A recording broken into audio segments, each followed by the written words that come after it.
All right, I'm here with the winners of today's Indianapolis Motor Speedway 120, Sean McAllister and Jeff Westphal.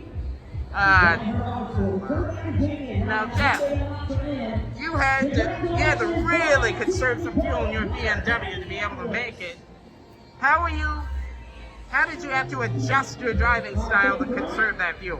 Yeah, it was a bit of fuel conservation, a bit of tire conservation, as we noticed higher deg here than we have in previous years. So honestly, basically I tried to extend the brake zone through the apex of the corner and just be a little bit late to power. Just not doing a burnout or hazing the rears when I try and leave from a slow dig. Rolling speed, maybe saving an extra 50 yards before the brake zones, doing everything I can to just stretch it and make the car last. Gotcha. And Sean, you started 6th out there, but your portion of the race was a bit of a rack fest out there.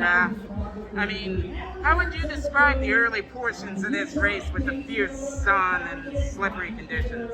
I'm not gonna lie, my stint was relatively boring with all the yellow flags, unfortunately. But when I got past a couple of times, I did do some fuel saving when I was going into the brake zones behind some people. I was just extending the brakes just so that the pit stop was going to be as fast as possible, so that we could get Jeff out in front of some people out there.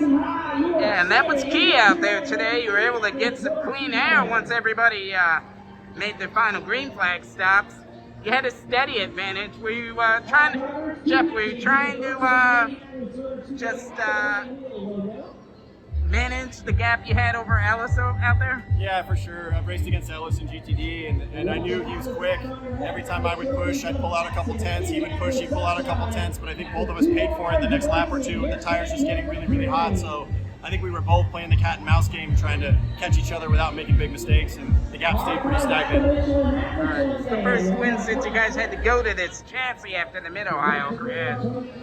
I mean, this may have been the backup car, but it got the job done out there today. It sure did. The Carbahn with Peregrine racing team always provides us a great machine. We've had some really rotten luck, both Sean and I, at different times this year, and we've been quick often, so it's nice to finally convert. All right. Thank you very much. Steven Stump of Frontstretch.com here. Come back for more great racing videos, and if you like us, don't forget to hit that subscribe button.